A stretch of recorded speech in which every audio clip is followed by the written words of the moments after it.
নমস্কাৰ বাইদেউসকল। প্ৰথমে মই অপূৰ্ব বৰাই আপোনালোকক সকলোকে মোৰ ইউটিউব চেনেল পোষণ অফিচিয়েল চেনেলটোলৈ আপোনালোকক সকলোকে স্বাগতম জনাইছোঁ আৰু এটি নতুন ভিডিঅ' লৈ আপোনালোকৰ মাজলৈ আহিছোঁ। আশা কৰিছোঁ আপোনালোকে ভিডিঅ'টো মন দি চাব আৰু ভাল পাব। শেষলৈকে ভিডিঅ'টো চাবলৈ মই আপোনালোকক অনুৰোধ জনাম। আহকচোন আমি ভিডিঅ'টো আৰম্ভ কৰোঁ। চেম এই শব্দটো আমাৰ অংগনবাড়ী প্ৰতিগৰাকী কৰ্মী সহায়িকাৰ বাবে একদম পৰিচিত শব্দ। অৰ্থাৎ চেম শিশুসমূহক লৈ ICDS ব্যৱস্থাটো প্ৰচলিত হৈ আছে। এই ICDS ব্যৱস্থাটোত চেম শিশুসকলক আমি জোখ-মাপ কৰিব লাগে, চিনাক্ত কৰি উলিয়াব লাগে, শিশুসকলক চিনাক্ত কৰি উলিয়াব লাগে আৰু উলিয়াই তেখেতসকলক পুষ্টিহীনতা মুক্ত কৰিবৰ বাবে আমি ব্যৱস্থাপনা হাতত ল'ব লাগে। এই বিষয়ে আপোনালোকে সকলো বাইদেউসকলে দিনে নিশাই পৰিশ্ৰম কৰি কাম কৰি আহিছে আৰু আপোনালোকে যিখিনি কৰ্ম কৰিছে এই কৰ্মখিনি আমি দেশখন বহুখিনি শিশু ইতিমধ্যে নৰ্মেল শিশুলৈ ৰূপান্তৰিত হৈছে। গতিকে আপোনালোকৰ কষ্টৰাজিক এইখিনিতে মই শলাগ জনাইছোঁ। আজিৰ শিশু অহাকালিলৈ দেশৰ ভৱিষ্যত। যদিহে সমাজখনত যদি পুষ্টিহীনতা দূৰ কৰিব লাগে, পুষ্টিহীন মুক্ত শিশু আমাক লাগিব। এই শিশুসমূহে ভৱিষ্যতে পুষ্টিহীনতা দূৰ কৰা এখন পুষ্টিকৰ সমাজ গঢ়িব পাৰিব আৰু এখন পুষ্টিকৰ ভাৰতবৰ্ষ গঢ়িব পাৰিব। এই কথাটোকে সাৰোগত কৰি ভাৰতৰ প্ৰধানমন্ত্ৰী মাননীয় নৰেন্দ্ৰ মোদী ডাঙৰীয়াই 8 মাৰ্চ 2018 তাৰিখে পোষণ অভিযান নামৰ এই আঁচনিখন শুভাৰম্ভ কৰিছিল আৰু তেতিয়াৰে পৰাই সমগ্ৰ ভাৰতত এই পোষণ অভিযান আঁচনিখন প্ৰচলিত হৈ আহিছে আৰু সকলো ICDS প্ৰজেক্টতে এই পোষণ অভিযানৰ অন্তৰ্গত বিভিন্ন সেৱাসমূহ উপলব্ধ হয় আৰু সেই সেৱাসমূহ আপোনালোকে অংগনবাড়ী কৰ্মী সহায়িকা বাইদেউসকলে আপোনালোকে জনসাধাৰণৰ মাজলৈ লৈ গৈছে। কিন্তু ইয়াৰ পাছতো ইমানখিনি কৰাৰ পাছতো আমি সমাজত চলি থকা চেম শিশুৰ সমস্যাটো সম্পূৰ্ণৰূপে দূৰীকৰণ কৰিব পৰা অৰ্থাৎ নাইকিয়া কৰিব পৰা নাই। বৰ্তমানো বিভিন্ন ঠাইত চেম শিশু আছে। সেই চেম শিশুসমূহকো আমি নাইকিয়া কৰি চেম শিশু সমাজৰ পৰা পুষ্টিহীনতা দূৰ কৰিব লাগিব। অৰ্থাৎ পুষ্টিহীন শিশু আমি পুষ্টিহীনতাৰ মুক্ত কৰিব লাগিব। এই চেম শিশুসমূহক কেনেধৰণে চিনাক্ত কৰিব লাগিব এই বিষয়ে পোষণ ট্ৰেকাৰ যিটো আপোনালোকে চলাই আছে, এই পোষণ ট্ৰেকাৰতে আপোনালোকৰ সকলোখিনি সমস্যা দূৰ হ'ব। আপোনালোকে পোষণ ট্ৰেকাৰত যিটো মডিউল আছে, যিটো ভাৰ্চন আছে, এই ভাৰ্চনটোতে আপোনালোকৰ চেম শিশুসমূহ চাব পৰা এটা ব্যৱস্থা আছে যে আপোনালোকৰ চেণ্টাৰত কিমানটা চেম শিশু আছে, কিমানটা আণ্ডাৰৱেইট শিশু আছে, কিমানটা অবেজ শিশু আছে বা যিকোনো কেটেগৰীত বা নৰ্মেল শিশু আছে, এই গোটেই বস্তুখিনি চাব পৰা ব্যৱস্থা আছে। আমাৰ অংগনবাড়ী কৰ্মী সহায়িকা বাইদেউসকলে প্ৰতিমাহে জোখ-মাপ ল'ব লাগে শিশুসমূহক। এই বিষয়ে আপোনালোকে সকলোৱে অৱগত আৰু এই বিষয়ে আপোনালোকে কাম কৰি আহিছে, হোম ভিজিট কৰিছে। আপোনালোকে শিশুসমূহক ওজন উচ্চতা জোখ-মাপ প্ৰতি মাহতে আপোনালোকে লৈ পোষণ ট্ৰেকাৰত ভৰায়। কিন্তু তৎসত্ত্বেও তাৰ পাছতো বহুগৰাকী অৰ্থাৎ ভালে সংখ্যক অংগনবাড়ী কৰ্মী সহায়িকাই তেখেতসকলে চেম শিশুসমূহ কিমানজন আছে চেণ্টাৰত তেখেতসকলে ক'ব নোৱাৰে। গতিকে এতিয়াৰ পৰা সেই সমস্যা আপোনালোকৰ দূৰ হ'ল আৰু পোষণ ট্ৰেকাৰতে আপোনালোকে আপোনাৰ নিজৰ চেণ্টাৰত কিমানটা চেম শিশু আছে আপোনালোকে বিচাৰি উলিয়াব পাৰিব খুব সহজতে। গতিকে ক'ত বিচাৰিব লাগিব, কোনখিনি জেগাত বিচাৰিলে আপোনালোকে আপোনাৰ চেণ্টাৰত থকা চেম শিশুসমূহৰ ডিটেইলছটো পাব, মই আপোনালোকক স্ক্ৰীণত আপোনালোকক পোষণ ট্ৰেকাৰত দেখুৱাই দিওঁ। আপোনালোকে সকলোৱে মন দি এবাৰ চাওক। আপোনালোকে সকলোৱে পোষণ ট্ৰেকাৰটো অন কৰি ল'ব, লগইন কৰি অন কৰি ল'ব। আপোনালোকে সকলোৱে জানে কি ধৰণে লগইন কৰিব লাগে। এই ধৰণে পোষণ ট্ৰেকাৰটো লগইন কৰি অন কৰি লোৱাৰ পাছত আপোনালোকৰ ডেছবৰ্ডৰ পেজখন খোল খাব, হোম পেজখন খোল খাব। মই লগইন কৰিছোঁ, এতিয়া দেখিবলৈ পাইছে আপোনালোকে হোম পেজখন খোল খাইছে। এইখন হোম পেজ হয়, এইখন আপোনালোকৰ চিনাকি পেজ। এই পেজখনত বহুতো মডিউল আছে, নতুন নতুন মডিউল সংযোগ হৈ গৈ আছে। আপোনালোকে এই পেজখনতে আপোনালোকে তলৰ ফালে স্ক্ৰল কৰিলে দেখিবলৈ পাব, এয়া দেখিবলৈ পাইছে ডেছবৰ্ড বুলি এটা মডিউল ইয়াত আছে। অৰ্থাৎ ডেছবৰ্ডত আপোনালোকে কি কাম কৰিছে, কি কৰা নাই বা কি কৰিব লাগিব, এই গোটেইখিনি বস্তু ৰিফ্লেক্ট হয়। এইটো এটা খুব সুন্দৰ বস্তু ইয়াত আপোনালোকক দিছে। আপোনালোকে ইয়াতে নিজেই নিজক মনিটৰিং কৰিব পাৰিব। এতিয়া আহকচোন আমি ডেছবৰ্ডটোত আমি কি আছেনো আমি ক্লিক কৰি দিওঁ।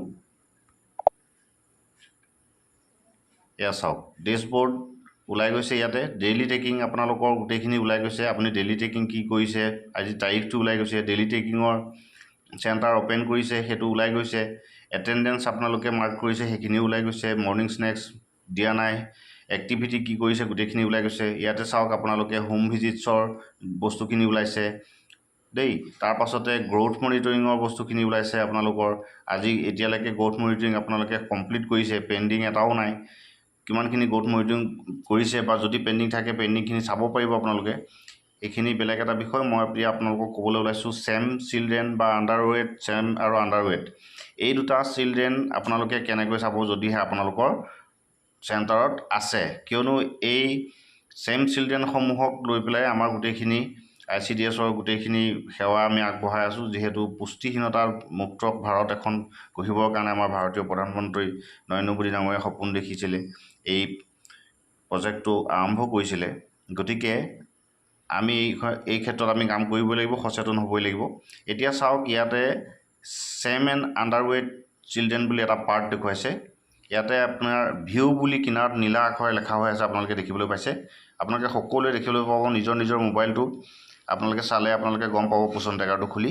আৰু ইয়াতে ৰঙা বক্সৰ ভিতৰত কাৰেণ্ট মান্থ বুলি আছে আৰু কাষতে আপোনালোকে দেখা পাব প্ৰিভিয়াছ মান্থ বুলি আছে। আপুনি দুইটা মাহৰে বস্তুটো চাব পাৰিব। যিহেতু এই চেণ্টাৰটোৱে, মই যিগৰাকী বাইদেউৰ চেণ্টাৰটোৰ দ্বাৰা মই আপোনালোকক ভিডিঅ'টো বনাই দেখুৱাইছোঁ, এই চেণ্টাৰটোত ইতিমধ্যে তেখেতে এই মাহৰো গ্ৰ'থ মনিটৰিংখিনি ইতিমধ্যে সম্পূৰ্ণ কৰিছে। গতিকে কাৰেণ্ট মান্থত এই মাহত কি ৰিজাল্ট ওলাইছে, ছেম আছেনে নাই, এই গোটেইখিনি ৰিফ্লেক্ট হৈছে। এই চেণ্টাৰটোত এটা ছেম চিলড্ৰেন আছে, ইয়াত পোষণ ট্ৰেকাৰত দেখুৱাই আছে। আৰু আমি যদি চাওঁ যোৱা মাহত কি আছিলে, যোৱা মাহত ৰিজাল্টটো আপোনালোকক দেখুৱাই আছে। এয়া চাওক, যোৱা মাহত দুটা ছেম চিলড্ৰেন আছিলে আৰু আণ্ডাৰৱেট চিলড্ৰেন আছিলে 4টা। এই মাহত পোৱা গৈছে ছেম চিলড্ৰেন এটা, আণ্ডাৰৱেট চিলড্ৰেন 4টাই আছে। গতিকে আপোনালোকে চাব পাৰিব নাম কোনটো শিশু ছেম হৈছে, কোনটো শিশু আণ্ডাৰৱেটত পৰিছে, এই বস্তুটো আপোনালোকে চাব পাৰিব। ইয়াৰ তলতো আছে ল' বাৰ্থ ৱেট, জন্মগতভাৱে যিখিনি ল' বাৰ্থ ৱেট হৈছে সেই বস্তুখিনিও আপোনালোকে ইয়াত চাব পাৰিব। কিন্তু আমি এতিয়া ছেমটো বিশেষকৈ আজি মনোনিৱেশ কৰিম। আপোনালোকে এই ভিউ বুটামটোত ক্লিক কৰি দিয়ক। কাৰেণ্ট মান্থ ভিউ বুটামটো ক্লিক কৰক। এই ভিউ বুটামটো ক্লিক কৰি দিয়াৰ পাছত আপোনালোকে আগষ্ট 2004 আপোনালোকে দেখিবলৈ পাইছে। আগষ্ট মাহত ইয়াতে এটা ছেম শিশু দেখুৱাই আছে। যিহেতু এই কাৰেণ্ট মান্থটো আহি আছে, আপোনালোকৰ এটা ছেম শিশু দেখুৱাইছে। শিশুটোৰ নাম, মাদাৰ নাম, জেণ্ডাৰ, এইজ কিমান হৈছে, হাইট কিমান, ৱেইট কিমান, কেতিয়া জোখ মাপ কৰা হৈছিলে, গোটেই বস্তুখিনি আপোনাৰ ইয়াত আহি গৈছে। আৰু যোৱা মাহৰ যদি কোনকেইটা শিশু ছেম হৈ আছিলে সেইটো চাব বিচাৰে, আপুনি প্ৰিভিয়াছ মান্থটো আপুনি ক্লিক কৰি দিব। অলপ সময় অপেক্ষা কৰিলে ডাটাকেইটা আহি যাব। যোৱা মাহত দুটা বাচ্চা ছেমত পৰিছিলে, সেই বাচ্চাকেইটাৰো শিশুকেইটাৰো গোটেই ডিটেইলছটো ইয়াতে আহি গৈছে। এতিয়া এইটো দেখুৱাল আপোনালোকৰ ছেমৰ। লগতে আপোনালোকে আণ্ডাৰৱেটটো আছে, আণ্ডাৰৱেটটো বিভাগটোতো আপোনালোকে ক্লিক কৰি দিব পাৰে। এইটো স্ক্ৰল কৰি দিব নাইবা ক্লিক কৰি দিব আণ্ডাৰৱেট য'ত লেখা হৈ আছে, তাতে ক্লিক কৰি দিলে ইয়াতে ওলাইছে কাৰেণ্ট মান্থটো ওলাই গৈছে আগষ্ট 2004 আপোনালোকে দেখিবলৈ পাইছে। ইয়াতে এই মাহত 4টা শিশু আণ্ডাৰৱেটত আছে। কোন 4টা শিশু আণ্ডাৰৱেটত আছে, গোটেই নাম সম্পূৰ্ণৰূপে আহি গৈছে, মাকৰ নাম, জেণ্ডাৰ, হাইট, ৱেইট কিমান হৈ আছে, কেতিয়া জোখ মাপ লৈছিলে, গোটেই বস্তুখিনি ইয়াতে আহি গৈছে। এইটো এই মাহৰ। আপুনি যদি যোৱা মাহৰ ডাটাখিনি চাব বিচাৰে, যোৱা মাহত কোনকেইটা শিশু আণ্ডাৰৱেটত পৰিছিলে, আপুনি প্ৰিভিয়াছ মান্থটোত আপুনি ক্লিক কৰি দিব। ইয়াৰ কাষতে মই আছে, ক্লিক কৰি দিছোঁ। চাওকচোন আপুনি প্ৰিভিয়াছ মান্থতো 4টা শিশু দেখুৱাই আছে। প্ৰিভিয়াছ মান্থতো 4টা শিশু, কোনকেইটা 4টা শিশু গোটেইখিনি ডিটেইলছ আছে। এই 4টা শিশু আণ্ডাৰৱেটত আছিল। এই মাহতো 4টা শিশু আণ্ডাৰৱেটত আছে। এইটো হ'ল আণ্ডাৰৱেটৰ পাৰ্ট। কিন্তু ছেম আপুনি চাব পাৰে, কাৰেণ্ট মান্থত এই মাহত ছেম শিশু এটা আছে, ইয়াৰ ডিটেইলছটো দেখুৱাই দিছে। আৰু যোৱা মাহত এই চেণ্টাৰটোত ছেম শিশু দুটা আছিল। গতিকে এনেদৰে ছেম শিশু কোনকেইটা ছেম হৈছে আপোনালোকে গ্ৰ'থ মনিটৰিং কৰি সম্পূৰ্ণ কৰাৰ পিছত পোষণ ট্ৰেকাৰত ভৰাই দিয়াৰ পাছত কোনকেইটা শিশু ছেমত পৰিছে, কোনকেইটা শিশু আণ্ডাৰৱেটত পৰিছে, এই গোটেইখিনি বস্তু আপোনালোকে ডেছবৰ্ডতে চাব পাৰিব। গতিকে ডেছবৰ্ড যিহেতু এটা সুবিধাজনক এটা মডিউল আপোনালোকক দিছে, আপোনালোকে সদায় ডেছবৰ্ডটো মনিটৰ কৰি থাকিব। তেতিয়া আপোনালোকে নিজক নিজে বুজি পাব, নিজৰ কামবিলাক ক'ত পেণ্ডিং হৈ আছে, কি হৈ আছে আপোনালোকে চাই থাকিব পাৰিব। গতিকে আপোনালোকে ডেছবৰ্ডটো আপোনালোকে চাই থাকিব, আৰু তাৰ কাৰণে মাজে মাজে আপোনালোকে মোবাইলটো আপোনালোকে ৰিফ্ৰেছ বটন এটা আছে, ৰিফ্ৰেছ বটনটো মাৰি দিব। আপোনালোকৰ প্ৰতিটো বস্তু আপোনালোকৰ ৰিফ্লেক্ট হৈ থাকিব। আৰু কেতিয়াবা হয়তো ছাৰ্ভাৰ প্ৰব্লেম থাকে, তেতিয়া 24 ঘণ্টা সময় এটা লয় ৰিফ্লেক্ট হওঁতে। গতিকে আপোনালোকে চিন্তা কৰিব নালাগে, আপোনালোকৰ কামবিলাক কৰণীয় কামখিনি কৰি যাব, আৰু ডেছবৰ্ডত আপোনালোকে নিজকে নিজে মনিটৰিং কৰিব। আৰু ছেম শিশু কেনেধৰণে উলিয়াই মই আপোনালোকক আজি দেখুৱাই দিছোঁ। ডেছবৰ্ডত গৈ পেলাই আপোনালোকে তললৈ স্ক্ৰল যেতিয়া কৰি দিব, তললৈ টানি দিলে আপোনালোকৰ ছেম এণ্ড আণ্ডাৰৱেট চিলড্ৰেন বুলি অট'মেটিক আহি যাব। তাত ফিগাৰকেইটাও আহি যাব, কেইটা শিশু ছেমত পৰিছে, কেইটা শিশু আণ্ডাৰৱেট পৰিছে। যোৱা মাহৰটোও পাব আপোনালোকে ডাটাটো, এই মাহৰটোও পাব। গতিকে তাতে চাব, চাই পেলাই আপোনালোকে অট'মেটিকেলি উলিয়াব পাৰিব, আৰু তাৰ পাছত এই শিশুসমূহক NRC লৈ পঠিওৱাৰ ব্যৱস্থা কৰিব পাৰিব। মই আশা ৰাখিছোঁ আপোনালোকে কথাখিনি বুজিব পাৰিছে। ধন্যবাদ। আশা কৰিছোঁ আপোনালোকে সকলোৱে বুজিব পাৰিলে। গতিকে এনেধৰণে আপোনালোকে পোষণ ট্ৰেকাৰৰ ডেছবৰ্ডত গৈ আপোনালোকে ছেম শিশুসমূহক খুব সহজতে এতিয়াৰ পৰা চিনাক্ত কৰিব পাৰিব। তেখেতসকলক চিনাক্ত কৰাৰ পাছত তেখেতসকলক আমাৰ NRC যিখিনি কেন্দ্ৰ আছে, NRC লৈ নি পেলাই আপোনালোকে তেখেতসকলক পৰিচৰ্যা কৰাত সহায় কৰিব পাৰিব। গতিকে পোষণ ট্ৰেকাৰত আপোনালোকে এনেধৰণেই ছেম শিশুসমূহক চিনাক্ত কৰিব পাৰিব বুলি এতিয়াৰ পৰা মই আশা ৰাখিছোঁ। আৰু যদিহে মোৰ এই ভিডিঅ'টো আপোনালোকে ভাল পাইছে, তেনেহ'লে আপোনালোকে লাইক কৰি দিব, আৰু এটা কমেণ্ট কৰি দিবলৈ নাপাহৰিব, আৰু লগতে শ্বেয়াৰ কৰি দিব, যাতে আৰু অধিক অংগনবাদী বাইদেউসকলে মোৰ এই ভিডিঅ'টো চাই উপকৃত হ'ব পাৰে। আৰু শেষত সদায় কোৱাৰ ধৰণে মই আকৌ এবাৰ আপোনালোকক অনুৰোধ জনাব বিচাৰোঁ। মই আপোনালোকক অনুৰোধ জনাইছোঁ যে মোৰ এই ইউটিউব চেনেলটো আপোনালোকে ছাবস্ক্ৰাইব কৰি থ'ব, আৰু বেল আইকনটো দবাই থ'ব। তে মই আগন্তুক দিনতো এই অফিচিয়েল যিখিনি বিষয় থাকে, ক্ষুদ্ৰ ক্ষুদ্ৰ ভিডিঅ' বনাই আপোনালোকলৈ প্ৰেৰণ কৰি থাকিম। গতিকে এই ভিডিঅ'সমূহ সকলোৱে চাব পৰাকৈ যাতে বেছিতকৈ বেছি অংগনবাদী বাইদেউসকলৰ ওচৰলৈ যাব পাৰে, তাৰ বাবে আপোনালোকে মোৰ চেনেলটো ছাবস্ক্ৰাইব কৰিব, লাইক কৰিব, কমেণ্ট কৰিব, শ্বেয়াৰ কৰিব। ধন্যবাদ।